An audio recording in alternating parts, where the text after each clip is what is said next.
Washington Bill Gates نے نئے اعداد و شمار ظاہر کیے ہیں کہ ان کی خیراتی فاؤنڈیشن نے اب روکا جانے والی بیماریوں سے نپٹنے اور غربت میں کمی کے لیے اپنی کوششوں میں کتنا خرچ کیا ہے۔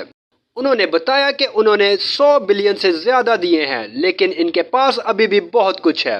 یہ صرف واضح کرنے کے لیے جس کی مالیت تقریباً 80 بلین ہے۔ یہ تقریباً بلغاریہ کی معیشت کے سائز یا پوری HS2 لائن کی تعمیر کے لاگت کے برابر ہیں۔ لیکن اسے سیاق و سباق میں ڈالنے کے لیے یہ ٹیسلا کی فروخت کے صرف 1 سال کے برابر ہے۔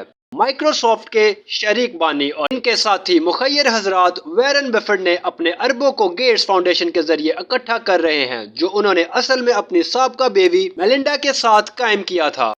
بل گیٹس کا کہنا ہے کہ انسان دوستی ان میں ابتدائی طور پر پیدا ہوئی تھی۔ اس کی والدہ نے اسے باقاعدگی سے بتایا کہ دولت کے ساتھ اسے دینے کی ذمہ داری آئی ہے۔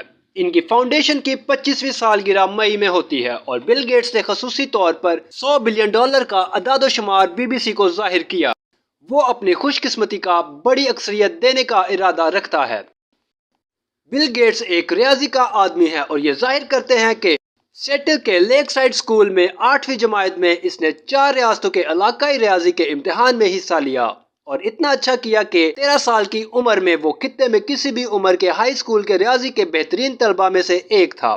معلومات کا قابل اعتماد ذریعہ CRC۔ جڑے رہے CRC کے ساتھ۔